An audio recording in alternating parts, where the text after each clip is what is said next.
Good morning and welcome to this briefing by the Jerusalem Press Club. I am Jonathan Beck, Director of Content.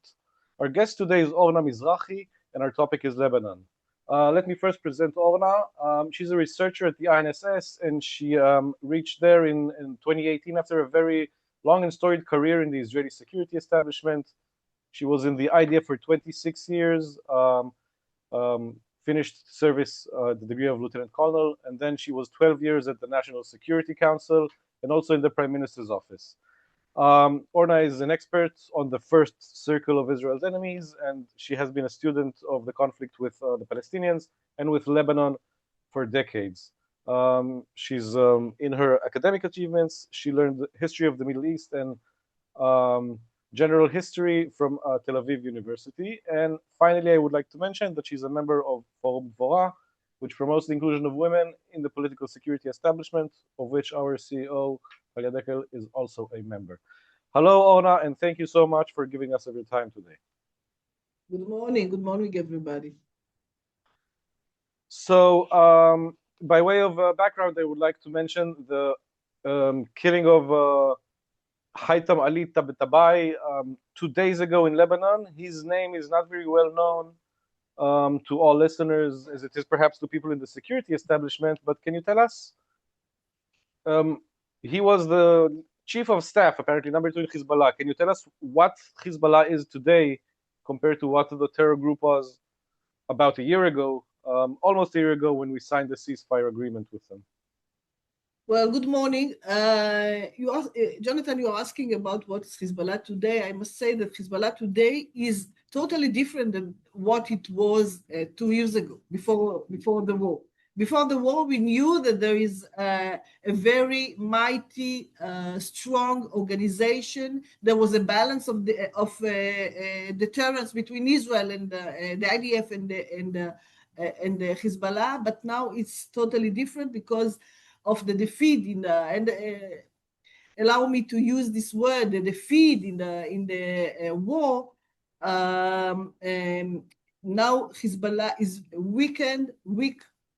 It still has remaining military capability, but not as much as it had in the past. They lost a lot of activists. Along the war, it was 4,500 activists that were killed.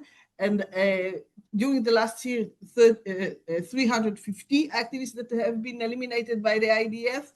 And of course, infrastructure, storages, factories of weaponry and things like that. Now, because of this situation and its weakness, what Hezbollah decided to do, and I forgot, the most important thing, the elimination of Nasrallah, and all of the military and the political leadership of the organization. So nowadays, and along this year since the ceasefire, and because of the defeat, they decided to go to the ceasefire. They adopted a new strategy. The strategy says we are not retaliating to what Israel is doing. The role to do that is the role of the Lebanese government, because we are part of Lebanon. And of course, they are not talking about the fact that they are the one that decided to go to war and destroy Lebanon, and without consulting anyone in Lebanon's government at that days. But now they say this is the role of the government, and we are not retaliating, but in the due time and the place and circumstances, we'll do what is needed, because we are still the defenders of Lebanon, and we need our weapons. We need our weapons because the main issue now on the table in Lebanon is the disarming Hezbollah. And they, of course, they are against it. They want to stay independent organization, militia that holds all its capability independently inside Lebanon. If I can say, they say it's the Lebanese government's role to respond to Israel, but when the Lebanese government decides to disarm Hezbollah, they're resisting that decision. Yeah. Yeah, of course, this is the gap between what the new government. And so let me speak a few sentences about the new Lebanese leadership. We have a new president. You know, the weakness of Hezbollah caused a lot of developments around the area. I think it also connected to the disappearance of Assad and the new regime in Syria and the other things. And one of the important things that happened inside Lebanon, it was the change of balance of power between the Hezbollah's supporters and its opponents. And what was happening 2 months after the ceasefire was that in Lebanon they figured out how to establish a new leadership of president that Hezbollah didn't want and didn't support before, and asked not that he wouldn't be the president for 2 years. There was no president in Lebanon, and a new government that the prime minister is one that is also opposing Hezbollah. So now we have a new balance of power. The status of Hezbollah in the government changed. Before the war, they had the majority voice, and they could influence every decision that the government was taking. But nowadays they cannot influence what on the decision-making process in Lebanon, and this of course caused them a lot of challenges. And the main is the fact that this leadership decided that they want to correct and repair Lebanon. They want sovereign Lebanon without militias. Hezbollah is an independent militia. A normal state cannot live with that situation. So from the beginning, they were talking about disarming all the militias and, of course, Hezbollah. But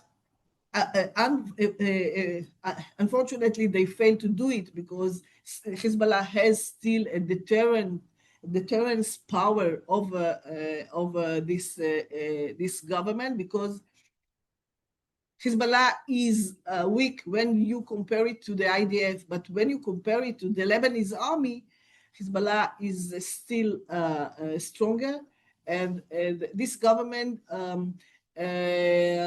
cannot do it for two, according to what they say, for two reasons. One is the fact that they are so much afraid of another civil war in Lebanon, and Lebanon knew a lot of civil wars too, and the last one was a very long one.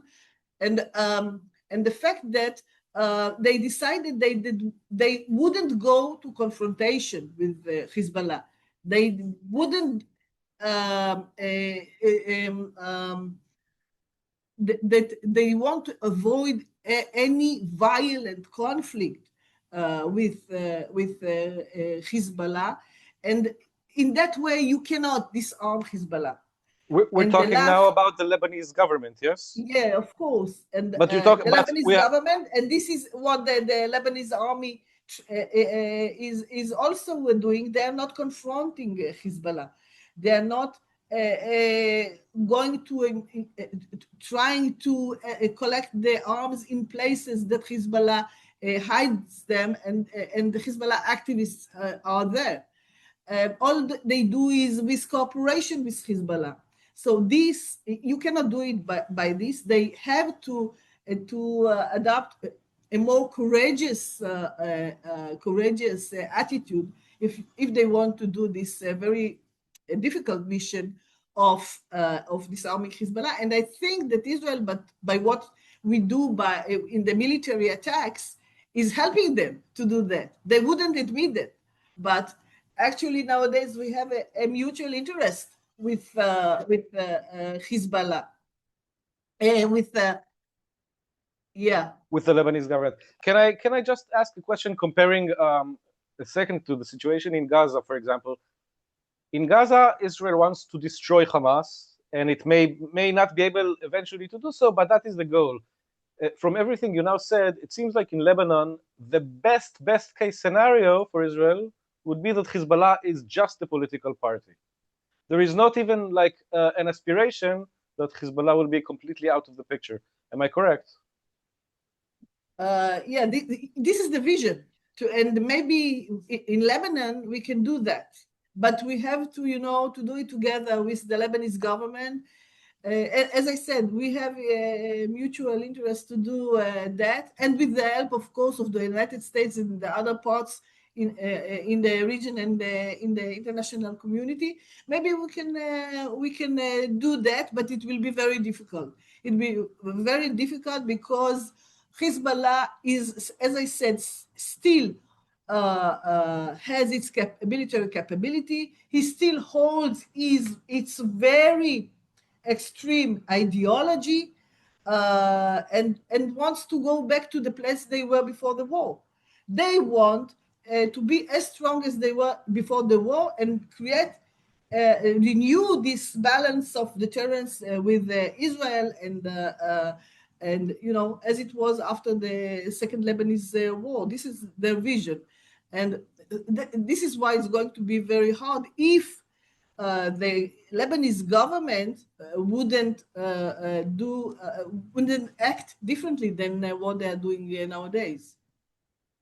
Okay, can I ask you, is this today, this vision of Hezbollah seems completely unrealistic considering what Israel has already done. Are they now acting in the interest as an Iran proxy or an Iranian proxy, or still as like the representative of the Shiites? I must say that the new Hezbollah is more influenced by Iran than before, according to what my estimation. Because before there was Nasrallah. Nasrallah was a very dominant leader, and not just in Lebanon. He was also dominant vis-a-vis Iran. The Iranians took him as the one that knows the best about Israel, that knows the best what to do. And he shaped the strategy. He helped to shape the strategy of this resistant front fighting Israel in several fronts together, etc. So, and sometimes even I felt that, and I had information about that when the Iranian asked him to do something, he was convincing them that it's not a good idea and better we have to do something else. So he was very dominant. But now we have a new Secretary General, Naim Qassem, in Hezbollah. This is quite weak. He's not the one that they thought that should replace Nasrallah, but the one that was supposed to replace him was eliminated also during the war. He's coming from a religious background. He knows very little about the military apparatus and and about the military strategy. It doesn't gain the support of most of the Shia community. And in Lebanon, they mock about him sometimes, not just in Israeli program. They mock about the figure of Naim Qassem. So he's more. The Iranian can influence the organization more than before. And Tabtabai, the one that we are going to talk about, was in a very good connection with the Iranians. And we know, now I'm going to use information from the Americans, from the budget department. Just 1 or 2 weeks ago, they were publishing the fact that since the ceasefire along this last year, Iran transferred $1 billion to Hezbollah in many ways that they have found new ways, and the organization uses it to compensate the people that were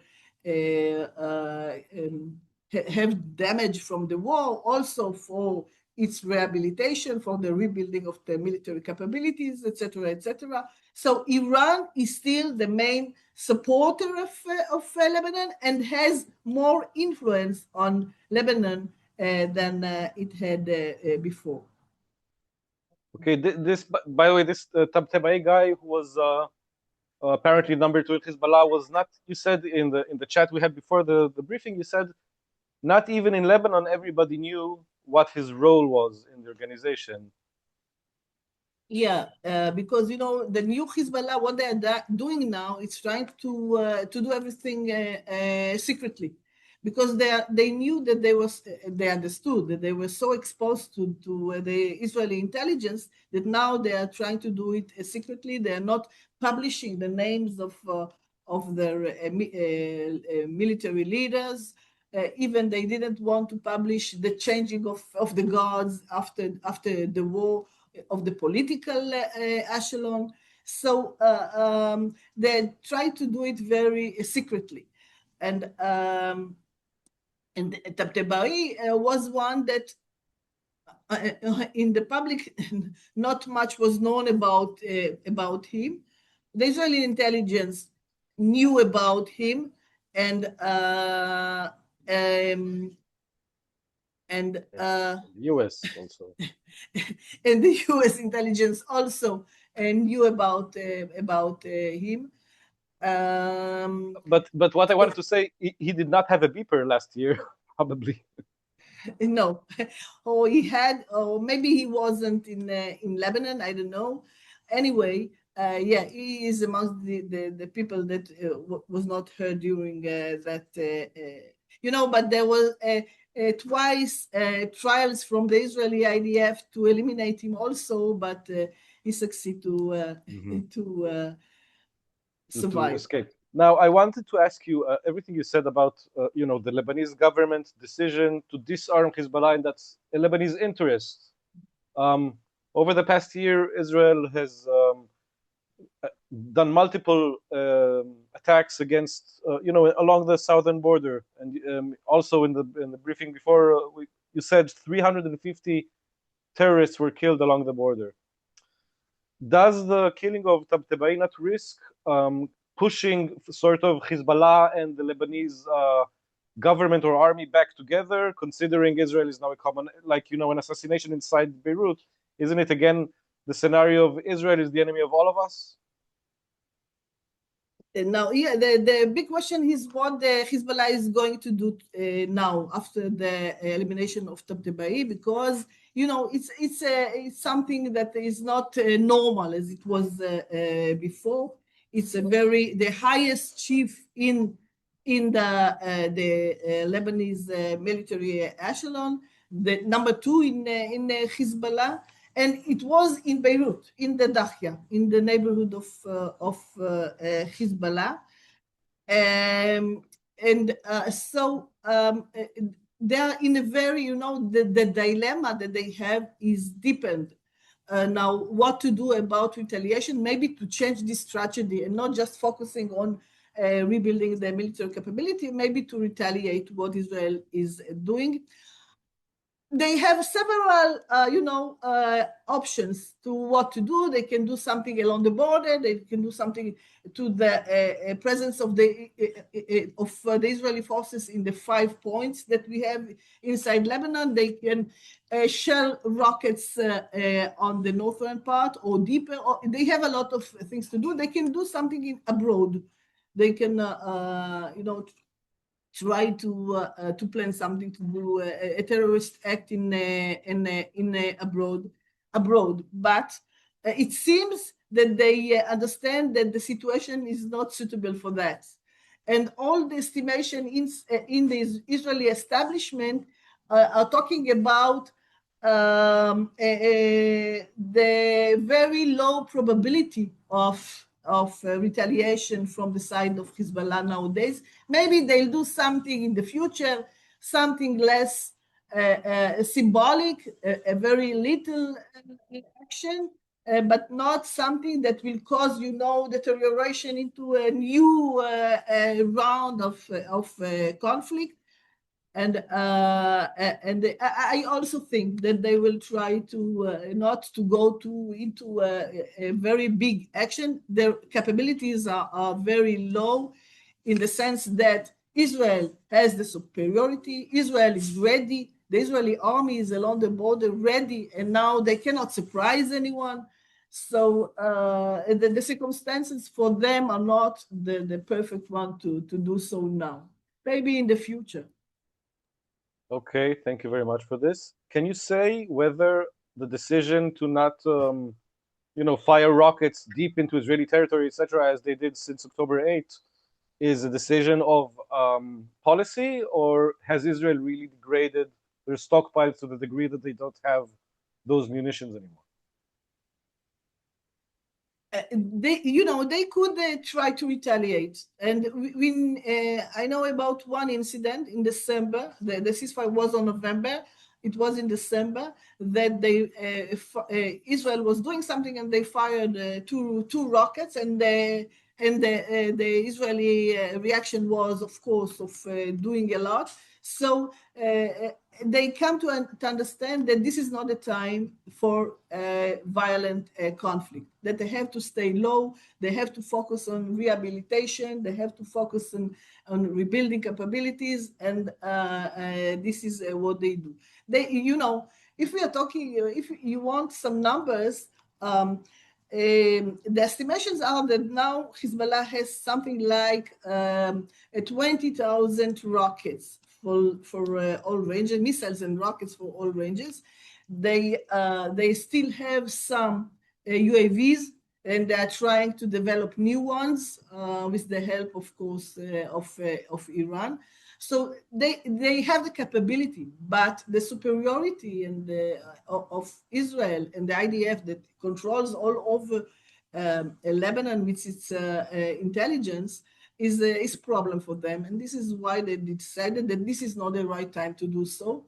But they're developing the threat. And if I may to speak about Israel for a little bit, I think that you didn't ask me. You're quite nice. I'm used that newspapers are always asking me about these attacks, of the IDF, the daily, constant attacks of the IDF. How come that we are in the ceasefire and Israel is attacking all the time? I think two things to say about it. First, the fact that it reflects the change of the state of the mind in Israel. And it also the change of the security concept of Israel after the horrible 7 of October 2023. In Israel, there is understanding that we cannot let this non-state terror organization to become bigger and create threat on Israel along our borders. And every time that something is developing, a threat is developing, we have to do something with it. It's totally against what was happening before the 7th of October. Before the 7th of October, we contained. We thought we are strong. The IDF is strong. We can deal with it. We won't do anything that will create a war. We didn't want a war. And I was also in the INSS at that time before the war, and there were these provocations of Hezbollah, and the IDF did nothing. And I was amongst those that thought. And I'm not so belligerent. I am a peaceful woman. I am for peace. But I thought that we cannot deal with that anymore. We have to do something. And if it will develop to war, and we have to do some preemptive action about it. But at that time in Israel and in the IDF, they thought that it's not the time, we can deal with it. When it's happened, we will not initiate it. But this was the past, and I hope we wouldn't go back to there. And so this is the change that we have in the concept of the security concept of Israel. Now, another thing, the second thing that I wanted to explain is about the fact that in the ceasefire agreement, Israel was very stubborn to save its freedom of action when it seems developed a threat, or when there is a violation of the agreement by Hezbollah. And with cooperation of we have this five parties committee that is led by American general. They are the one that are supposed to help with the implementation of the agreement. So according to the Israeli perspective, what we are doing daily is to enforce the agreement, because the Hezbollah is violating the agreement. Every Israeli actions, every Israeli attack is because we saw a kind of violation on the other side. We saw when Hezbollah terrorist activists going around and trying to collect weapons, or someone that we knew that is Hezbollah man is there in the south of Lebanon where he's not supposed to be, and trying to collect information or trying to do something, storages of weaponry, infrastructure that they had before, trying to renew them, and things like that. Although Hezbollah says all the time that they are no more in the south of Lebanon, this is not true. The fact is that at least 350 Hezbollah activists were there, because there were these are the people that were eliminated by Israel in the most of them in the south of Lebanon. Okay, thank you very much for this. I have one last question. Again, comparing to Gaza, well, it's not new in Gaza. Israel knew for maybe 2 decades that UNRWA is a damaging organization, basically, but it only now tries to get UNRWA, removed or closed down, etc. UNIFIL has not been so damaging, but it's been quite useless, you can say. Does Israel have any interest in changing the mandate of UNIFIL, replacing it with another UN? Because otherwise there is no buffer, like it's Hezbollah and Israel head to head with no layer of any kind of anyone to enforce the agreement between them. Again, UNIFIL were bad at this job. They were really doing it not well, as we saw, but Israel doesn't seem to call for replacing UNIFIL. Can you explain this? See, UNIFIL was not just dysfunctional. They were damaged. They were a problem for the IDF. And, just a few weeks ago, and it was like that along the wall, they always complain that Israel is attacking their stands in the south of Lebanon, when what the IDF is doing, trying to deal with Hezbollah problem, and they are not helping us. Sometimes the IDF is transferring some information about Hezbollah people around the area, and what they do, they give this information to the Hezbollah people, and they disappear. Not just them; it's also like this with the LAF, with the Lebanese army. So UNIFIL is a problem, and this is why Israel was behind this decision, together with the Americans, that we have to dissolve these units, and they are going to finish their mandate at the end of 2026.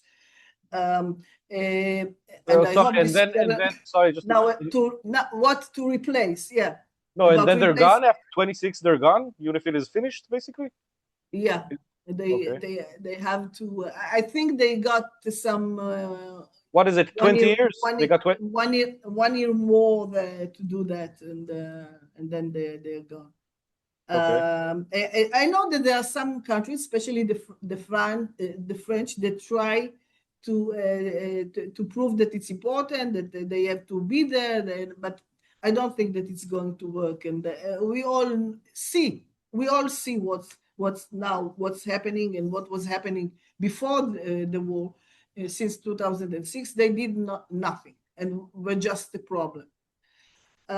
What they are doing is to keep themselves, to save their, they are a force for peace, something like that. They cannot combat or fight Hezbollah. So, and they are not doing this, and this is the problem. So you asked about the possibility that we'll have another force, international force. I think that the better way was if we could count on the Lebanese army. If the Lebanese army would change its face and be a force that we can work with. But if this doesn't work, maybe another solution can be found, and we are not going to agree anymore for international with a force with so many soldiers from so many countries that even cannot talk one with the other. And I suppose that the preference of Israel, at least, will be the Americans or something from the EU, and not. But I think it's still far away, and we have to see what's going on with this with Hezbollah and this army Hezbollah before we are talking about another international, and that UNIFIL will go before we talk about another international force over there. Okay, thank you very much. I have a question from a reporter for the Spanish news outlet. She's asking, you talked about the different options Hezbollah has to retaliate to Israel, to the killing of Tabtabbai. Do you think that an escalation similar to the one that happened last year in September, October is likely, or will it be a more isolated event, do you think? First, I hope they wouldn't retaliate and not do anything so significant that will push the IDF to widen the conflict. But I suppose and here in Israel, we are talking about the possibility of having few days of battle, few days of war. Yeah, nobody is talking about ground troops, right? Till now, they're not talking about ground troops, but it's very easy for Israel to do it now. Even now, sometimes the IDF is getting a little bit inside, watching what's going on, going out, because we are still in 5 very strategic locations, very strategic points all around along the border, the places that are very close to the Israeli communities, to Kiryat Shmona, Metula, etc. And I suppose there is no intention nowadays to go for land maneuver nowadays. And we hope to have more cooperation with the Lebanese government and the Lebanese army. And my recommendation all the time is to try to strengthen the one that care about what's going on in Lebanon and wants the stability here along the Lebanese border. And it's to see how to strengthen and keep this new government in Lebanon, and how to change the face of the LAF, what to do that the LAF will be effective. And one of the main problems of the LAF, the Lebanese army, is the fact that a high percentage of its soldiers are coming from the Shiite community. But this has to be like this, no? It's like in the constitution. Yeah, because the proportion in the population, you're right. This is the biggest sect in Lebanon, the Shiites, something like close to 40%. Nobody has the exact numbers. But the problem is that there are Shiites that are affiliated with Hezbollah, that are very much connected to Hezbollah, that they are cooperating with Hezbollah. And this is one thing that has to be dealt and changed, because if they are cooperating with Hezbollah, giving him the information about what is going to happen and not confronting them, this is a major problem. And an army cannot work like this. They have to be Shiites that are loyal to the sovereign Lebanese state and not to Hezbollah. The question is if Israel has any power to influence, the actual soldier makeup of the Lebanese army. No, Israel has no ability to do most of the things that I recommended about strengthening the Lebanese government, etc. And I think this is the part of the international community. Of course, we count on US. The Saudis are not there. They are involved behind the scenes, but they're not there enough. They're not supporting enough. They're not pushing enough. And the other Western countries. I want that Lebanon will stay a Western. A Western Muslim country. Yeah, and not fall in the hands of Iran and Hezbollah, because as I said, the Iranian influence on Hezbollah is now growing. Okay. Thank you very much for this briefing, Orna. I understand that Hezbollah, despite all the setbacks of the war, has not abandoned the proxy strategy, and it's still investing in Hezbollah. I hope we do have quieter days here, and especially for the residents of the north.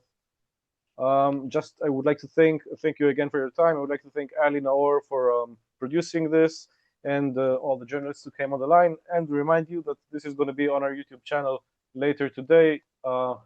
And if people want to ask Orna questions later in person, then contact us, one of the JPC staffers, and we'll pass you her contact. Thank you so much, Orna.